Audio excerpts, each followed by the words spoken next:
got a situation where clearly we've got two-tier policing and weaponizing of the judiciary. So some people, and you guys again have written a lot about this, Free Speech Union and others have, but we've campaigned a lot around free speech. But the British public can see when Lucy Connolly's remains in prison and for a long period of time, and many others are in prison for social media posts, and yet people who do actions on a daily basis are not arrested, or people who say other things that could be equally offensive to other people and should be very offensive to people who love Britain and the nation and enlightenment, yet that isn't applied. And it's dangerous.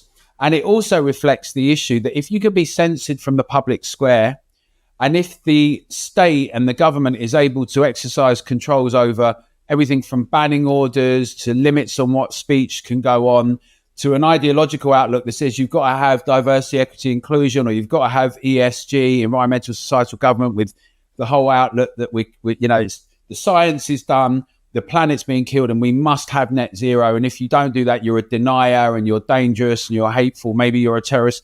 But all of a sudden, it becomes very clear how digital ID, surveillance, tracking, what you do, where you go, and the ability to shut some of those things down quickly, like they did during lockdown. So they had, shadow banning, spies from the Rapid Response Unit and the Counter Disinformation Unit, our governments on us, that we had limits and restrictions, as well as nudges and psychological warfare, right? Psychological unit to try and get us, not just nudge us, but enforce these things.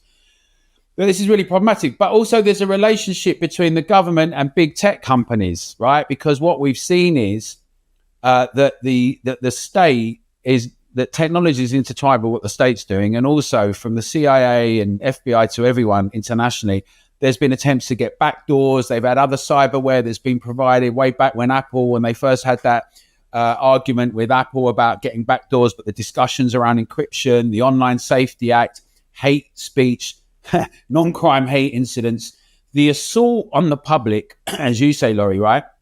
When the elite are incapable of doing things like building new prisons or hospitals or houses, or making sure we've got nuclear energy, abundant energy, and instead they're obsessed with intervening, nannying, pursuing, getting us to rethink, to self-censor in the private sphere and in the public sphere, right? Facial recognition, constant assessment of what we're saying in our private, in the private sphere, but also in the public sphere. They want to control and limit these things, and we need to get these things ring fenced and have clear boundaries around the role of the state and our own things. And we should talk more about the principle of a private sphere, because a lot of us do give up information. It's become quite cool to share everything. I think there's a discussion to be had culturally about what that means. How much should we do that as a society? Is it healthy or not? What is a private life for?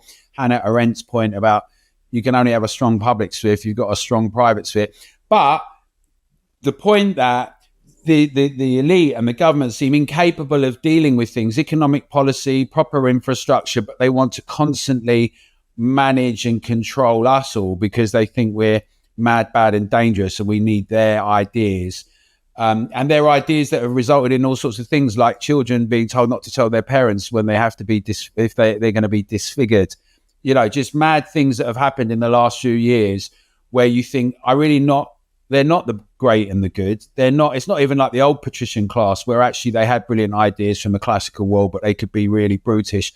This lot are out of control globalists. Starmer says he likes Davos, not Westminster.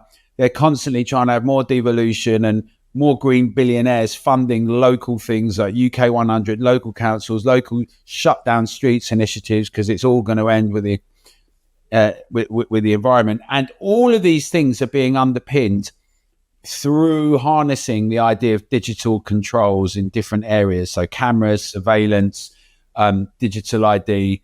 And we need to push back against it and say, that's why we need a digital bill of rights. And we need everyone to be involved and support that, Laurie.